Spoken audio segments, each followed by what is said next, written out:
Russ Haddad, also known as A.A. Winston, is a writer and business development manager for the NC Craft Brewers Guild. With a diverse professional background in marketing, radio, journalism, tourism and public service, Russ discovered his love for poetry during high school. And he's here just now. How are you today? I'm doing well, thank you very much. So, you've actually came out with a book called Growth. What can you tell us about that book? I mean, is it a poetry book? It is a poetry book, and it's really about my life experiences dating back to when I was a teenager all the way through till about 45, 50 years old. So it's almost spanning 40 years of my life for the most part. Just going through the various stages of my life. What inspired the title? Because I suppose it's a very simple title, but I presume it actually means a lot. Yeah, I mean, really, going back to these different stages of my life, I really thought it was a way of maturing. I kind of split the book up into those three phases. Of first part of the poetry book was about the teenage years and coming of age and all that kind of stuff. That goes with teenage type of, teenage angst, I guess, sort of stuff. It kind of goes back to, that's kind of why I started writing poetry. It's kind of a coping mechanism. My father passed away when I was 12. So I kind of started use that as an outlet, put down some feelings and thoughts and all that kind of stuff. So that was kind of that first maturing is what I call that first block of poems. And then I kind of converted and moved on to the next stage, what I called continuing maturity. So it's kind of like college, starting a professional life, getting married, having a child, those sorts of things. And then that went into the final stage of the poetry, was really kind of about going through more life changes with a divorce and custody with my son, and then getting remarried. And then kind of everything that kind of went along with that, as you get older, people in your life, start going away and dying, and kind of dealing with just kind of getting older and kind of but what goes into that. Your perspective changes. So that, but with all those three pieces together, growth really was. It really felt like that I had grown through that entire period of time, and I'm it's still going on. So it's became a kind of a platform and jumping off point to get these poems published, and then going on to the next phase of my life. And now I can start kind of maybe a little bit differently, and kind of keep moving forward. And you mentioned that poetry became a form of coping for you during your early years. What was it about the poetry that helped you navigate those difficult moments? I was always a shy kid growing up, and I wasn't really one of that showed a lot of emotion or anything like that. And even in my father's funeral, I kind of was very maybe shell shocked. I'm not even sure what the word was, but I never really grieved like at that time. The way maybe some people would think, I didn't cry. I was just I didn't, almost like a surreal moment. I didn't really know what was going on when I was that young.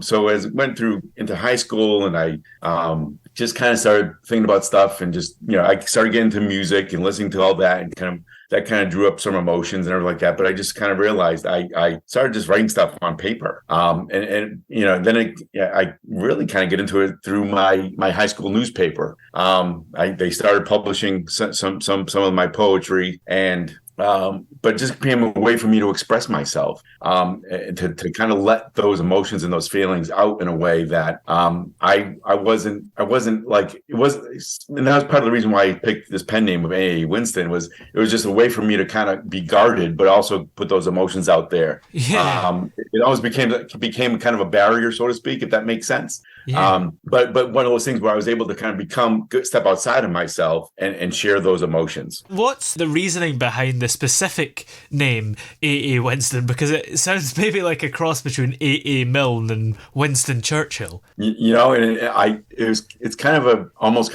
maybe it's stupid or dumb. I don't know. But when I was a kid, when I first came up with that name, It was because I was kind of shy, and kind of as a teen, as a kid, you kind of like you're afraid of criticism or somebody kind of thinking you're weird for doing poetry or something like that. And so again, it became a defense mechanism to a certain degree to have a different name. So I published in the high school newspaper. I published under A. Winston. And really, honestly, it has no great meaning. But you're right. I mean, subconsciously, I think it was kind of these people that, I kind of melded things together. Yeah. But for me personally, it just sounded like a cool name. Yeah. It sounded like a writer's name. Yeah.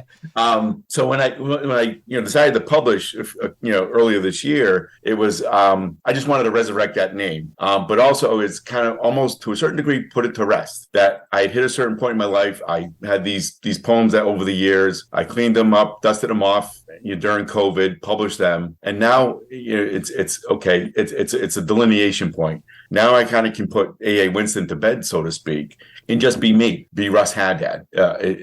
So that's kind of really kind of my thought process behind it, and that almost sounds like deeper than the thought process really was, but that's kind of how it kind of evolved. Did you or do you have any writing influences? I mean, even subconsciously, was A. Milne an influence, or just other people generally that have inspired you? I mean, through high school and college, mainly, it was kind of the whole range of the classics and people like that. So yeah, I think that's what it is. I think subconsciously there's been these influences, and I never really put two and two together. But I think, yes, I think A. Milne was probably one. There's, I grew up in Massachusetts, so, Thoreau and people like that, Robert Frost, they're always kind of in my mind.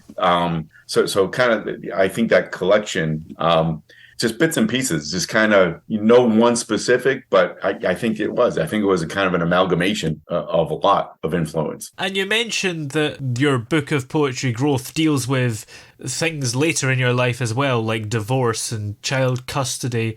So has poetry continued to help you navigate through difficult times? Yes, it has. And since I've published, I've been continued to write and really it is a great just a way to release what's going on in my brain. Putting it on paper does make me feel better. I see it really now kind of as an observational thing. I kind of see what's going on around us in this world and society, especially politically and socially here in America, kind of what's going on. It just really it gets frustrating, makes me angry sometimes. And just kind of just really, so I put that down on paper nowadays, and just kind of my reaction to all the mayhem that seems to be going on in the world, and try to make sense of it a little bit more. Do you think a lot of people turn to poetry maybe as a way to make sense of the world, or even just as a coping mechanism for themselves? I think so, and that's kind of really what I'm hoping that people get from growth, is that these are relatable experiences. I think everybody's been through the stuff that I've been through. I'm not anything really. I'm nobody special per se. But hopefully people see that I've been through these things that they've experienced, and it helps them. But also, I do think between poetry and just prose and whatever it may be, I think it is a way for people to particularly in my mind, introverted people who just normally aren't out there, and they're not splashy or flashy or whatever. They a lot of times they're maybe inside their own heads a little bit, that they can put something on paper, and it gives them an opportunity to kind of get it out of their heads and put it out there into society, and just kind of creates a mechanism for them to start talking about it maybe in a different way, with whether it's family members or friends or whatever it may be. But I do think writing in general, I think that's a good way to kind of, for a lot of people, it's just a way to be able to deal with things on a regular basis. And for you, this book shares a lot about your life. So did you feel scared about putting yourself out there? Yeah, I did. And it's just, again, it kind of goes back to, I'm not really a type of person who likes a lot of attention, but yeah. But also, when COVID hit, I had time on my hands, and I just thought, well, why not? Why not put it out there? And it was just that was part of the publishing, is just take that step to whatever happens, happens, whatever people think about the quality of the work or whatever. But just to get it out there, taking that step to just allowing other people to read it and see it, but was a really big step for me. And that's what I really think. I think that's important. I think that's important for a lot of people to be able to take that step. But yes, I was afraid, but that's why it took so long for me to get to the point of publishing, was because I was afraid. In high school, I was afraid of people thinking, "Oh, he's a poet," and Yeah. kind of being just being the awkwardness of being a teenager and putting certain feelings on paper.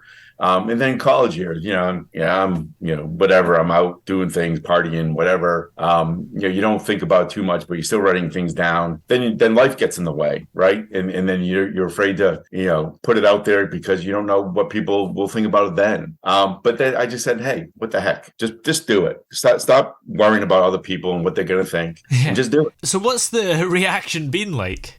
From family members, it's been, really good. And when I can tell other people have liked it, it's been very positive in my mind. I haven't heard any real negative criticism, which is fine if they do. I mean, again, part of it is just creating discussion, putting it out there to create discussion, and people are talking about it, that's fine. But the feedback I've gotten has been positive, that it has been something that, I think that it's showing a different side of me that people may not have always seen. So, which, I feel like I'm more of a complete person by putting it out there. So do you think you will be able to put more out there and maybe have another book of poetry? I do, actually. And I've formulated upwards about 80 or so poems since I published. So I've kind of figured out how I want to organize them. And yes, part of it would be what's the next step to put this next batch out. But it's going to be probably a different tone. I feel like the growth was more idealistic, yet realistic, if that makes sense. But what I've been really focusing on now and writing about is just the stuff that's going on around us on a daily basis. And there's a little bit more cynicism and a little bit more anger involved with it, or frustration, if maybe is a better word, but really trying to find solutions and make people think, like, what's going on around them, ask questions, be get engaged, be part of things. So that's kind of where I'm at, and that's kind of the stage of my life is, we got to take stock. You got to get out there, and this part of my life of volunteering and getting involved in community efforts and everything like that is that maybe it's time for other people to kind of jump on board, but how do I engage people and get them more active? And what kind of issues do you write about? Is it a kind of limited sort of niche of issues, or is it everything? I mean, really, a lot of it is kind of focuses on kind of the political, the whole what's going on in America in particular with, the conservative side of things versus the liberal side of things and the policies of thereof, and kind of the differences that go into that sort of thinking. Social issues like, the homelessness and just kind of, again, there's a political bent to that, is kind of how one group of people kind of look at things as kind of everything is anti everything. And then another group is maybe trying to help. But, reactions to world things like what's going on in world politics of capitalism is another one that I kind of, in generally, that speaking, an area where I focus on is kind of how, the way we practice capitalism maybe doesn't make sense for society and kind of loses people and misses people and isn't fair, and it leaves people behind. So that's kind of been the sort of direction I've been kind of writing in. Is it maybe a difficult change from writing about yourself and kind of opening up to writing about political issues? I don't know. I think it might be easier because I almost can take a step back a little bit and I can see things from a different light. It's almost like it's if I'm not like completely directly involved with something or it's about me, it's about others and how others react, I think, is really kind of where I'm looking at things, but how I interpret how they're reacting. So it's strangely enough, it's a great question, actually. I haven't really thought too much about it, but I think it feels like it's flowed easier, really strangely enough. Where there was like when I had to examine myself and how I do things and how I've reacted to things in life, that is a little bit more probing and also to a certain degree intrusive on myself. Where I think if I'm just viewing from the outside sort of a thing, it just for whatever reason it feels like it's been easier. Yeah. Of course, this book that you're promoting today is called Growth. Where are we able to find that one? Amazon.com. You just search, Growth, A.A. Winston Growth on Amazon.com. It'll come up through there. And BarnesandNoble.com, the two outlets. You'll be able to find them at. Excellent. Well, many thanks for joining us. Thank you, Toby. Appreciate the help.